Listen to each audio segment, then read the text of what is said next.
Hi everybody, it's Olivia Burnett. We're here with a presentation on how to design a resume or a CV. This is going to be part 1 of 2. We're going to talk about when to use a resume and when to use a CV. And then we're going to go step by step on how to design your resume. Part 2, we'll go step by step on designing a CV. So your resume is a one-page summary of your work experience, education, and skills, and this is what you'll need to send in for most jobs that you apply to. If your employer likes your resume, then you'll get to expand a little bit more on a cover letter, a job interview, and that would be another lecture. So you only have about a minute per resume. Your potential employers look through these pretty quickly, so you want to make it really count. Your CV, on the other hand, that's your curriculum vitae, your course of life. So this is a more detailed description that includes professional work, research that you've done. This is a bit more academic. If you've done publications or you have a PhD or something like that, then you'll want to put that in your CV. So this is more for careers in research, in medicine, academia. So doctors and professors would use a CV. I would recommend using a template to write your resume or your CV. So Google Docs and Word have templates you can use. These are some websites that have free templates, so this will get it looking a little bit more consistent and professional. While we're talking about that, style is important when you're making your CV or resume, because like I said, you don't have very long to look at it. So you want to make it readable, consistent, and as far as font choice, you can experiment a little bit, but something like Times New Roman, that's safe, that's easy. Messing around with different fonts and colors, that can get risky, but as long as it's readable, it's okay. Bright pink, rouge boogie, medieval font, that's terrible. Your resume is going to go right in the trash if it looks like, unprofessional like this. So we've got this nice Dutch Baroque painting. It's easy for your eye to follow. Everything's nice and matching. That's a good resume. While I appreciate Kandinsky, this is a bad resume. There's too many colors. It's too confusing. It's going to take too long to look through. So keep those in mind while you're designing it. So we're going to go step by step through a resume. If you want to follow along with your own template, that might be a good idea. If not, then you can make a resume after this video. So we'll start with your contact information. Put your first and last name, phone number, and an email address. Pick a more professional email address, not the one that you use to get free trials. Don't include a birth date or a headshot. This is basically irrelevant.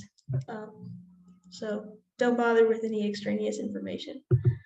So if you're in high school or college right now, then your education section is going to be your biggest section. And then once you get some more professional experience under your belt, you can kind of cut this down. So we've got an example here, Elle Woods.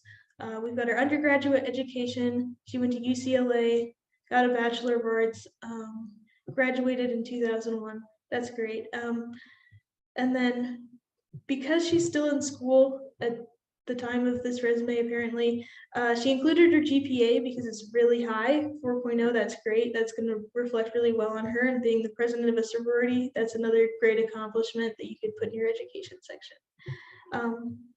And then we see that she's still in school, but she has the degree that she's working towards and when she expects to graduate. She didn't include her high school because you just want to include the last 2 schools that you've been to. And there's not really a lot of information that you need to put from your high school because most employers assume, I think, that you have a high school diploma. So as for work experience, you want to start with your most recent job and then go in reverse chronological order.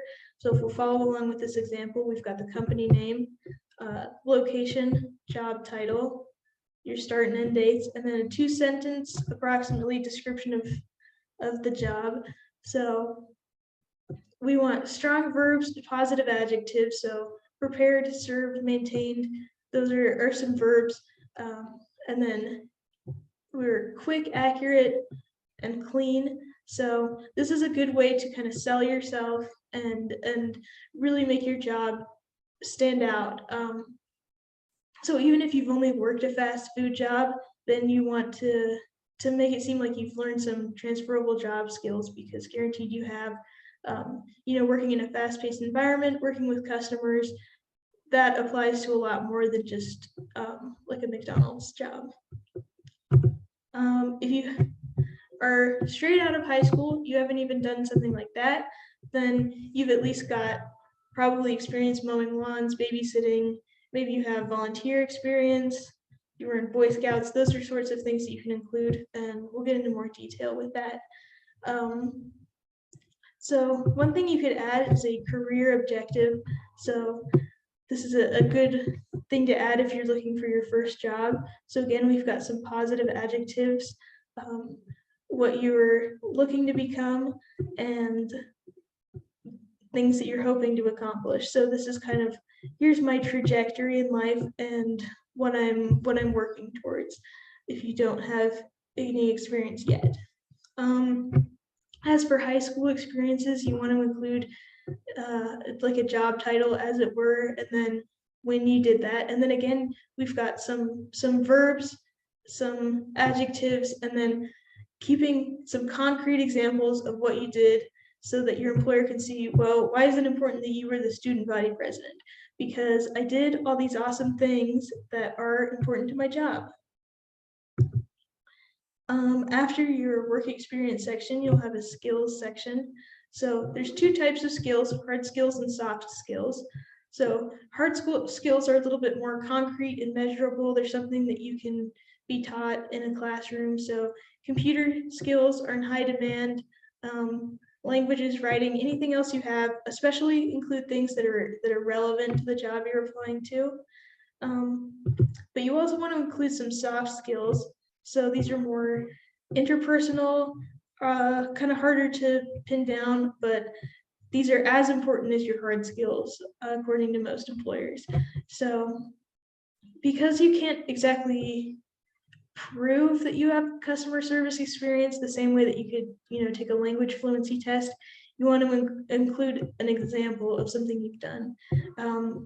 These are also great words to include in your work experience. So try to work these soft skills in throughout your resume to show what a good employee you are. You can also include missionary service. If that's something you've accomplished, then you can include a shorter mission trip under volunteer work. If you served a longer mission or you went on multiple different trips, then you could put that in your own section or under work experience. So for the job title, you would want to put full-time missionary representative.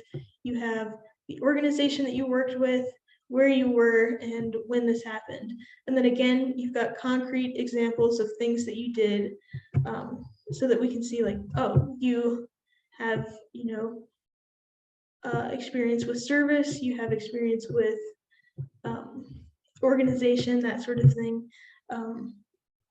So that even working, unpaid as a missionary can give you some valuable work experience. If you're in ROTC, this is a great thing to include. List, any accomplishments you have, courses you've taken, hours you put in, but make sure that this is understandable to civilians. But yes, this is another great thing to include. As for GPA, test scores, and awards, we've kind of touched on this a little bit, but this is great if you're still in high school or college. You don't have to include your GPA, so I would say if it's higher than a 3.5, then it'll add to your resume. If it's lower than that, it might not reflect quite as well on you, so I would maybe not include it. Test scores, no, nobody cares except for college applications, so don't bother with that. As for awards to include, it depends on the award. Good awards are prestigious, they show leadership skills, they show relevant experience to the job, they show that you're a community member and you work hard. Awards that are not relevant, participation sort of awards, things that you earned in elementary school, it makes it seem unprofessional. So I would not include awards that are not relevant. A hobbies and interests section, no, this is a waste of time. It's not really relevant to your job. But that's basically my guide to making a resume. Part 2, we will be designing a CV. All right.